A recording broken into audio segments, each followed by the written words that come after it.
Dios les bendiga, hermanos. Le doy gracias al Señor otra vez porque es Él el que me da este privilegio. Yo no lo merezco, pero a Él así le place. Les voy a invitar que abran sus Biblias en 2 de Samuel, capítulo 11. 2 de Samuel 11. Vamos a ver hasta el 5. 11.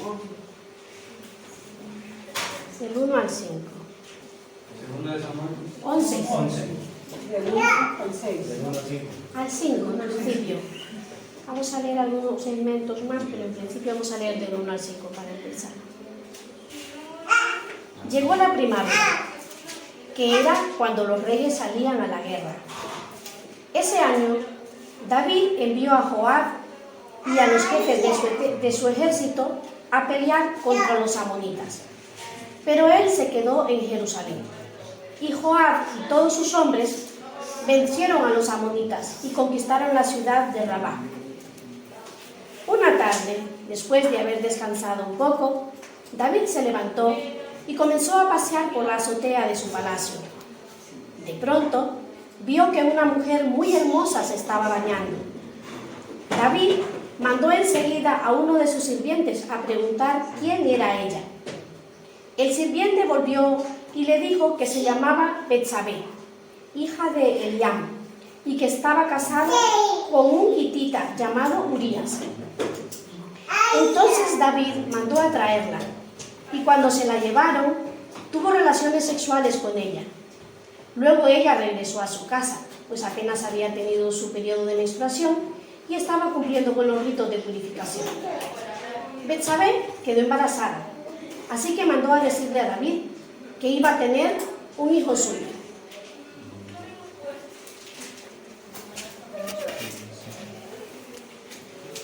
La otra parte, la continuación, la voy a contar, que bueno, me gusta más contarla. A continuación, claro, imagínense qué semejante problema para David. La mujer de uno de sus guerreros embarazada. Cuando él estaba en guerra, su guerrero estaba ya peleando por él, y él aquí, pues, bueno, tuvo esa debilidad. Y entonces, ¿qué pasa? Que él dice, ¿cómo salgo de esta? Y se le ocurre mandar a llamar al marido de la mujer, al esposo de la mujer, a Urías. Y este hombre viene y él pues le pregunta que qué tal, que cómo están las cosas allí, que qué tal Joab, que tal. Y entonces él pues le cuenta, ¿no? Cómo está, en qué momento de la guerra están y lo que han vencido y tal. Y entonces le dice, bueno, pues nada, te mereces este descanso, hombre. Te voy a mandar a tu casa. Le mandó comida, le mandó bebida, le mandó todo ahí para que él se fuera a su casa. Y lógicamente, si iba a su casa, pues iba a estar con su esposa, ¿no? Que llevaba el hombre meses, quizá, o años, a veces años en la guerra. No sabemos, yo no sé exactamente, no lo encontré cuánto tiempo llevaba afuera. Pero él no se fue. Esa noche la pasó con los soldados en palacio, en el palacio, ahí en la entrada del palacio, donde se quedó durmiendo. No fue a su casa. Al día siguiente le contaron a David, no fue a su casa. Pero ¿cómo que no se fue a su casa? No puede ser. Y no fue a casa y tal. Y dice, pero este hombre. Y entonces le pregunta, oye, ¿pero qué pasó? Me dicen que no te fuiste a la casa y tal. No puedo, mi señor, no puedo, porque no se sentía bien de irse él a disfrutar de una cama blandita, de una comida rica, calentita, y además de una esposa, cuando sus compañeros de guerra estaban pasando hambre, no lo sé, pero seguro que comían mal, casi no dormían a turnos, estaban en una guerra. Y aquel hombre era tan fiel que dijo, no, es que no puedo, me parece un insulto para mis compañeros, yo no puedo hacer eso. Entonces, David lo insistió y esta vez pues lo invitó a palacio, le dio de comer, le dio de beber mucho vino para que borracho perdiera la conciencia y como que se olvidara de esos valores, ¿no?, que él tenía y se decidiera por irse a su casa. Y al día siguiente le cuentan que no se fue, que ahí se quedó en palacio. ¿Y ahora qué? ¿Ahora qué? Entonces David pues toma la decisión y dice, es que hizo una carta donde le escribió a Joab, que era ¿cómo se dice?, el líder, el capitán del ejército, que mande a este hombre, al esposo de esta mujer, a Urías, que lo mande a lo más duro de la guerra, allá, al frente, para que lo maten. Así. Y así se hizo, como él mandó. Y entonces, luego le llegaron a él las noticias de que había ocurrido, que había muerto. Y él, bueno, pues nada, sí, claro, estas cosas pasan, claro, me duele mucho, pero es así, dijo. La mujer, pues, tuvo sus meses de luto y cuando pasó ese tiempo, él, ¿qué hace? Se casa con ella, la toma por esposa y se la lleva a su casa, a su palacio, ¿no? Entonces, claro, se te cae el alma a los pies con esta historia. Es que es tan dura, tan injusto, es tan doloroso esto, ¿no? Es tan doloroso que, claro, yo decía, Dios mío, como una persona que no conozca de la palabra, que no conozca de ti, y lee 2 de Samuel, capítulo 11, capítulo 12, no quiere saber nada de esta, no quiere saber nada de este Dios de David. ¿Para qué? Es como, vale, esto no te anima, esto te desanima, ¿no? Sí. Bueno, pues una primera cosa que yo quisiera resaltar aquí, que el Señor me la ponía delante así, y es que hay un dicho que decía una hermana en Cristo que decía, para encubrir una mentira hay que decir al menos 5 mentiras más. ¿Qué pasa? Claro, sí. Ay, ¿y por qué no fuiste a mi cumpleaños, Mari? Perdona, Mari, que te voy a usar.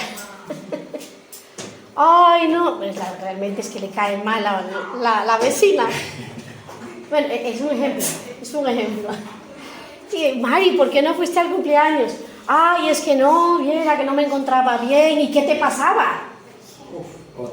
La cabeza, ya van 2. O como es una, ¿no? O 2. No, es que me dolía la cabeza y tal. Hombre, pero te hubieras tomado un ibuprofeno, si lo tomé. Ya van 3.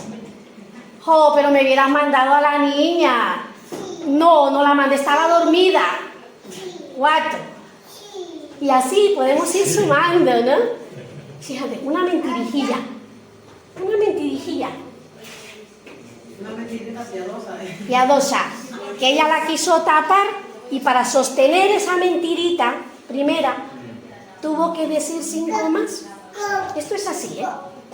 Y funciona en muchas otras situaciones, no solo a la hora de la mentira. Este hombre fue un asesinato. Bueno, un asesinato no, perdón. Uy, Dios mío, a ver, no, empezó por un adulterio, ¿no? Sí. Y lo llevó al asesinato. Una mirada. Es tremendo el corazón. Empezó por una mirada. Mira, Carlos, empezó por una mirada, es verdad. Estaba en la terraza, paseando, supongo yo, ahí tomando el aire y ¡plin! ¡Madre lo que hay ahí! Y se perdió la cosa y fueron desencadenándose un montón de cosas, ¿no? Entonces, claro, ¿con qué imagen se quedaría esta persona que no conoce a David? Que no conoce la Biblia, que no conoce la palabra. Se quedaría con que David es un hombre egoísta, adúltero, mentiroso, cobarde, maquiavélico, asesino. ¿Sí o no? Y podemos seguir sumando, ¿vale? Traidor. Traidor, hipócrita.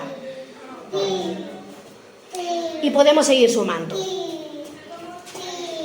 Se quedaría con esa imagen, lógicamente, porque eso fue lo que ocurrió en este momento. O sea, este era el gran siervo de Dios, David. ¿Sí? Pero bueno, todos sabemos que David era más que eso. Era más que eso. Vamos a resumir, muy resumidito, la otra parte de lo que era David.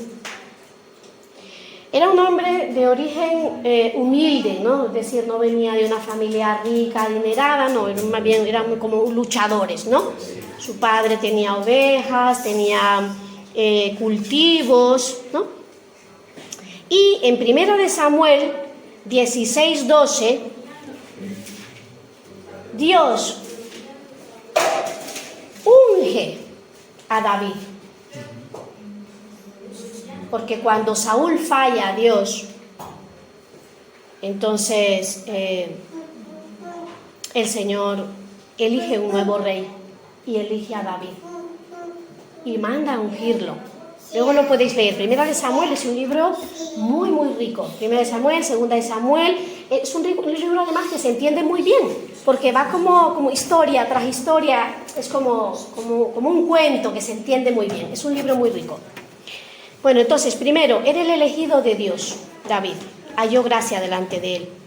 David era un hombre que confiaba plenamente en Dios. Era un hombre que oía la voz de Dios. Era un hombre que antes de ir a la guerra, iba y oraba y le pedía al Señor consejo. ¿Voy o no voy? ¿Cuántos hombres llevo? ¿Qué hago? Yo creo que le preguntaba hasta la estrategia. O sea, veamos esa parte, ¿vale? Esa parte de la confianza, del oír a Dios, de preguntarle los detalles a Dios y lo que tú me digas, Señor. Un valiente guerrero. Recordemos que fue el que le dijo a Goliat: tú vienes a mí con espadas y con lanzas, y yo vengo a ti en el nombre de Jehová de los ejércitos. Y con una honda. No, ¿cómo se llama? Sí, una honda, ¿no? Con una honda y 3, 4, 5 piedras. Se presentó ahí a Goliat. O sea, hay que tener confianza para presentarse delante de ese monstruo con unas piedras. Y el otro tenía, es como si hoy, pues, en el contexto de hoy, el otro tiene una metralleta y tú tienes un machete, ¿no? En el contexto actual.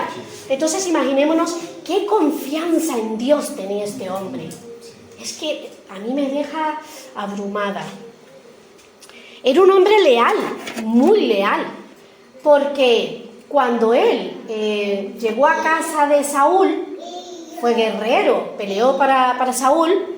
Saúl entró en celo, porque David se estaba ganando la simpatía. Era un guerrero que todo lo ganaba, que tenía a Dios de su parte. Entonces Saúl entró en celo y Saúl quiso matarlo. O sea, lo mandó a perseguir. Y David tuvo oportunidad así de matar a Saúl.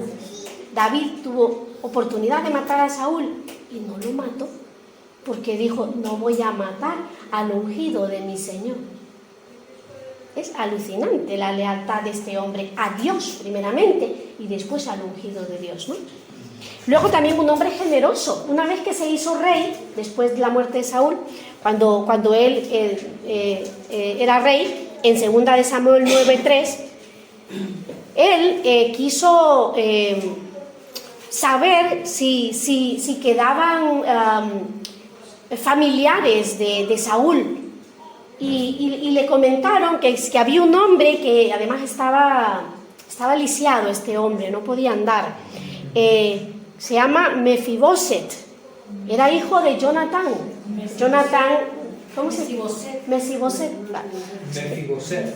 Es que aquí tiene tilde en la O y no lo sé pronunciar yo entonces. Mefiboset. Mefiboset. Hijo de Jonatán, que fue su gran amigo. Y lo mandó a recoger y le devolvió todas las tierras que eran de Saúl y le dio además hombres para que trabajaran para él y para su familia, para que no les faltara nada. Realmente este hombre tenía un gran corazón, porque eso no tenía por qué hacerlo. Pero lo hizo. Ese es el Dios de David. No. Sí, ese es David, el Hijo de Dios. Entonces, bueno, pues así como brevemente, ¿no? La otra parte positiva de David, pero sí que es verdad que David tuvo ese momento, que fue un momento muy, muy oscuro, fue un hachazo en su vida y en su historia, porque ese momento de debilidad, de pecado, cambió la historia de David, cambió su historia. Y entonces Dios, ¿qué hace? Le manda al profeta otra vez, le manda el mensajero, envía a Natán en el capítulo 12. Y entonces David, vamos a resumir, Natán le cuenta una historia a David. Le cuenta que había un rey que tenía muchas ovejas, mucho dinero, y que había un campesino que tenía una ovejita, que la quería tanto, que le daba de comer en el mismo plato, que la metía en la cama, que era como un hijito más, que creció con sus hijos, lo amaba tanto que creció como si fuera un hijo más. Y que un día el rey tuvo un festín, una fiesta, un invitado, y que no quería matar ninguno de sus vacas, de sus ganados, de sus corderos. Y entonces fue y cogió la única oveja que tenía su vecino y la sacrificó para dar de comer a sus invitados. Entonces Saúl tiene una respuesta muy enfurecida. ¿Quién tiene ahí el Samuel 12:5 que lo pueda leer? Samuel 12:5. 5, sí. Y se encendió la ira de David en gran manera contra aquel hombre, y dijo a Natán: vive el Señor, que ciertamente el hombre que hizo esto merece morir. Ahí, justiciero, ¿cómo es posible? Dios mío, pero ¿quién ha hecho esto? Casi se rasga las vestiduras. ¿Y qué le dice Natán? Es que ese hombre eres tú. Ese hombre eres tú, le dijo. A mí otra vez me presenta el Señor ahí como, espera, para, que aquí tengo algo. Y es que, claro, somos rápidos para juzgar. Sí. Rapidísimos. Sí. A veces se nos puede hasta olvidar que estuvimos en ese mismo pecado, en esa misma debilidad, en esa misma adicción, en ese mismo problema. Se nos puede olvidar. Me pasó en cierta ocasión que ocurrió una situación muy dura, muy difícil, muy desagradable. Y yo tenía un sentimiento, una revoltura ahí hacia una persona, pero Dios mío, ¿cómo pudo pasar esto? ¿Cómo esta persona cayó en esta debilidad? Dios mío, ¿y ahora qué va a pasar? Y tal, y pascual, y yo le daba vuelta, y yo ya no sabía qué sentir, y yo decía, Dios mío, sana mi corazón, ayúdame, quiero seguir sintiendo amor, quiero seguir sintiendo esto, lo otro, y puse en oración ese tema, porque me incomodaba, era como una espinita que me incomodaba, y la puse en oración, y no tardó el Señor. Recuerdo el momento y todas las circunstancias cuando el Señor me mostró y me dijo: ten misericordia, como la tuve yo en aquella ocasión. Y es que yo no era exactamente igual, pero una situación muy parecida, Y yo quedé muda. Se me había olvidado la misericordia hacia esta persona. Me quedé en el juzgar, en la crítica, aunque solo era yo, ¿vale?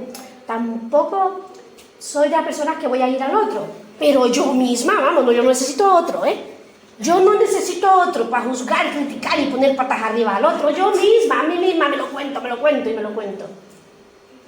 Y el Señor me dijo, ten misericordia, como yo la tuve contigo.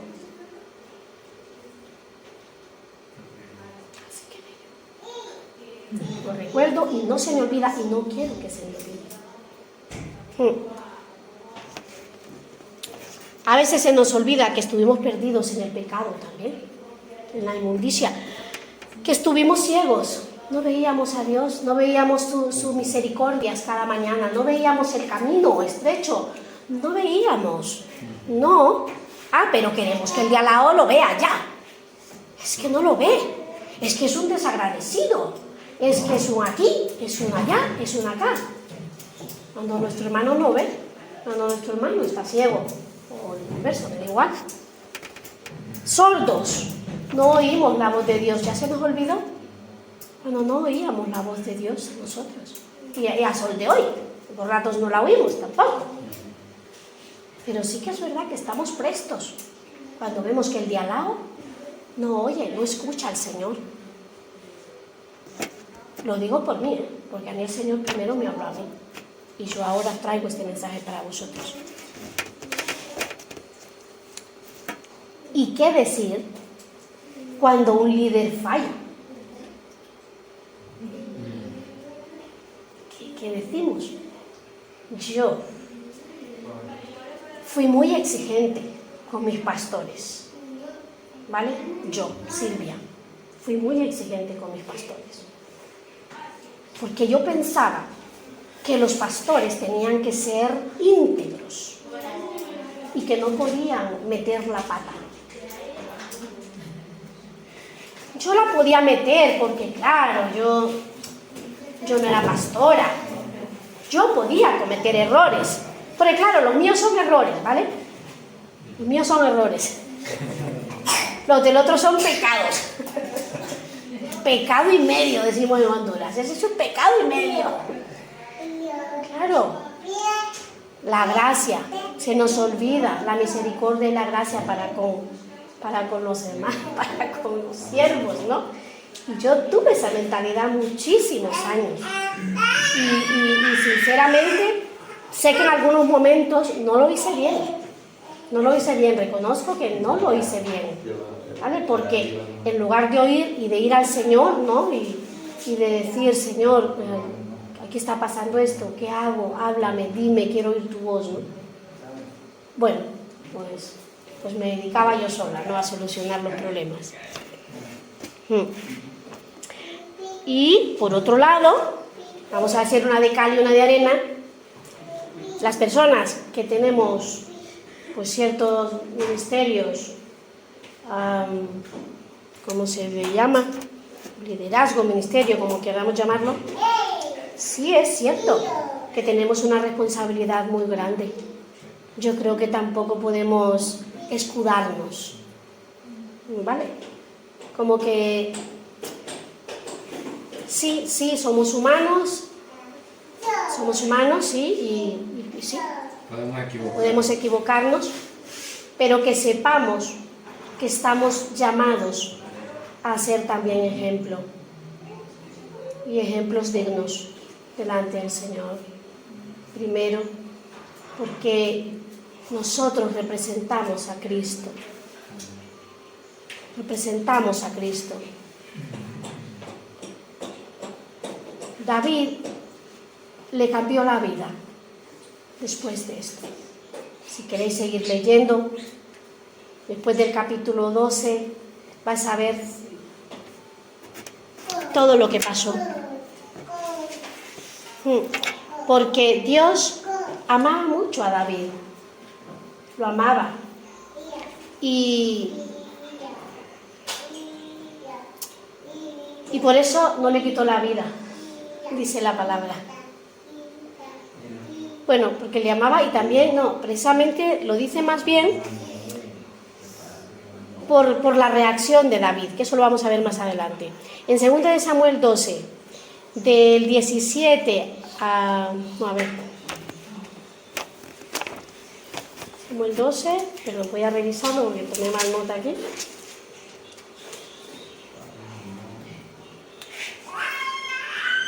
Sí.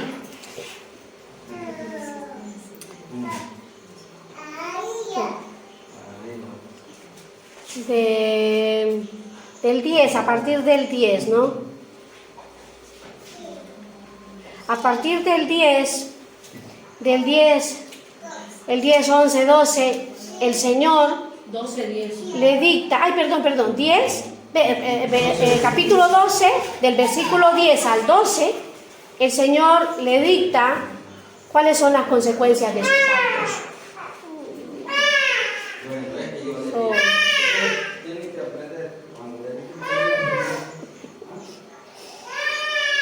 Bueno, pues aquí Dios le dice, a través de Natán, cuáles van a ser las consecuencias de sus actos. Porque el Señor le perdona, por supuesto, pero las consecuencias las va a tener sí o sí. Sí o sí. ¿Y cuál es la reacción de David después de esto? Pecado contra el Señor. Léelo en voz alta. El 13. Entonces David dijo a Natán: he pecado contra el Señor. Y Natán dijo a David: el Señor ha quitado tu pecado, no morirás. Sin embargo, por cuanto con este hecho has dado ocasión de blasfemar a los enemigos del Señor, ciertamente morirá el niño que te ha nacido.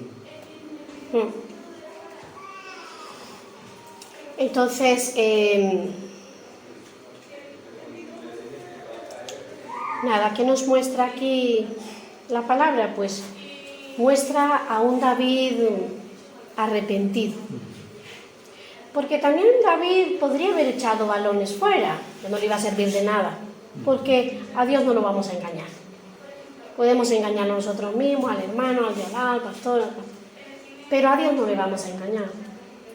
Y David, bueno, pues podía haberle dicho, por ejemplo, ya es que claro, Betsabé se bañaba desnuda ahí en el jardín, y yo creo que esta mujer lo hacía hasta posta, quería prosperar, en fin, ¿no? Sí, podría haberlo hecho, yo qué sé, empezar a tirar balones fuera el hombre, pero no, menos mal. Reconoció su pecado y buscó el perdón de Dios y buscaba restablecer su relación con Él. Me deja muy, pero muy impresionada el Salmo 51. Vamos a leerlo.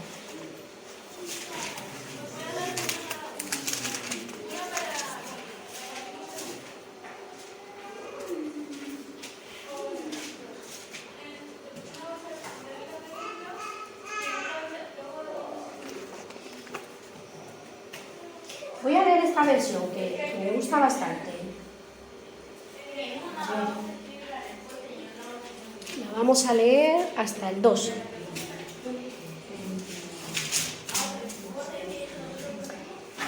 Mirad, tiene una introducción.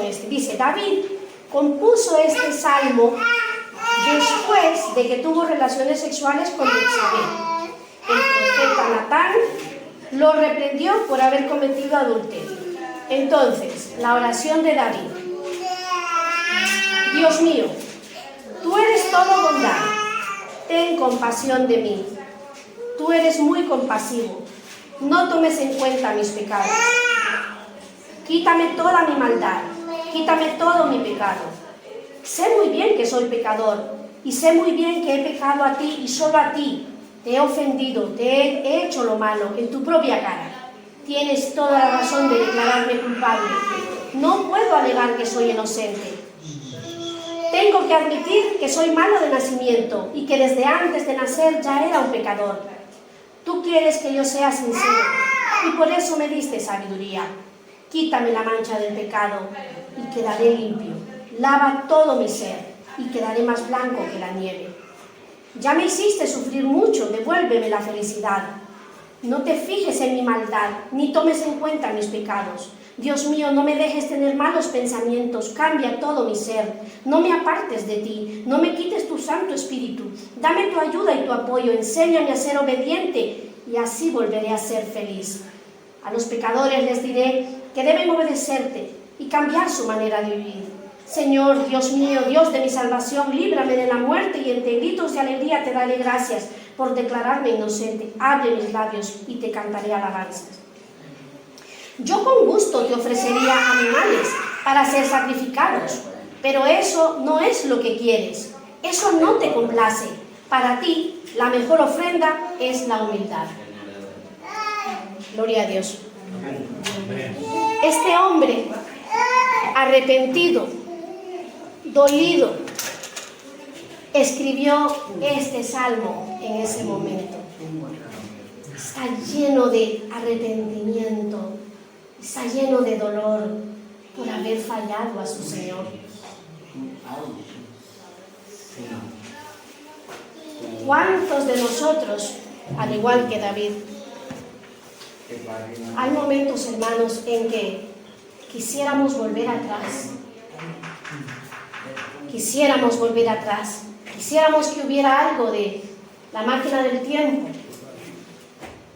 ¿Cuántas cosas haríamos diferentes? ¿A que sí? ¿Cuánto daño nos hubiéramos evitado? ¿Y cuánto daño le hubiéramos evitado al prójimo, a nuestros hijos? La mala noticia es que no hay máquina del tiempo. Pero la buena noticia, que el Dios de David es el Dios nuestro. Ese Dios que perdona. Ese Dios que nuestros pecados son negros y los deja como blanca lana, dice su palabra. Rojos, rojos. Y lo mismo, los limpia de todo pecado, de toda maldad. Ese Dios de David es nuestro Dios. Y al igual que David un día falló, pero a pesar de que falló, Dios no lo abandonó, siguió con él y es más, cumplió la promesa que le había hecho. Su hijo Salomón fue rey y le construyó el templo, que David soñaba con hacérselo él, y Dios le dijo, no lo vas a hacer tú porque tú has derramado mucha sangre, lo va a hacer un descendiente tuyo. Y Dios es tan fiel, hermano, que aunque nosotros no seamos fieles, seamos lo que somos, Dios sí es fiel y sí cumple su palabra, bendito sea. Gracias, Señor, por esta palabra que tú nos has dado, mi Dios. Nos ponemos delante de ti, Señor, sabiendo que no somos más que David, Señor. Que nosotros también somos humanos y que también somos débiles, Señor. Y que en muchos momentos, Padre, tú sabes que te hemos fallado, Señor. Y muchos de esos pecados, Señor, quedaron ocultos allá, que nosotros creemos que solo nosotras lo sabemos, Señor. Pero delante de tus ojos, mi Dios, estamos desnudos, Señor. Tú lo viste todo, Señor. Todo lo viste, Padre. Pero incluso desde hace 2000 años, esos pecados están perdonados, Padre. Ayúdanos, Señor. Danos esa valentía para poder confesarlo, Señor. Para poder arrepentirnos si no nos hemos arrepentido, Señor. Para poder buscar y restaurar esa relación contigo, Señor, que no nos deja avanzar, Padre. Esos nudos, Señor, que no nos dejan avanzar, esos atascamientos espirituales que tenemos, Señor. Padre, en tu nombre, Señor, declaramos libertad en nuestras vidas, Señor. Porque tú a eso has venido, a hacernos libres, Señor, para tu gloria y para tu honra, Padre. Ayúdanos, Señor, muéstranos, Padre. Danos esa sensibilidad, mi Señor, para poder ver aquellas cosas que según nosotros quedaron ocultas y nadie vio, Señor. Pero delante de ti, Señor, tú sí las viste, Señor, porque tú estabas ahí, Padre. Ayúdanos, Señor, a restaurar este vínculo contigo, Señor. Ayúdanos a restaurar esa relación, Señor. Porque David sabía que mientras no tuviera el perdón de Dios, mientras Dios no le volviera a respaldar, la relación ya no iba a ser igual, Señor. Ayúdanos, Padre, a entregarte todo, Señor, a entregarte hasta lo oculto. Ayúdanos, Señor. Queremos servirte, queremos seguirte, Señor. Queremos ser tus hijos, Señor. Gracias, Padre. Aleluya. Amén. Amén.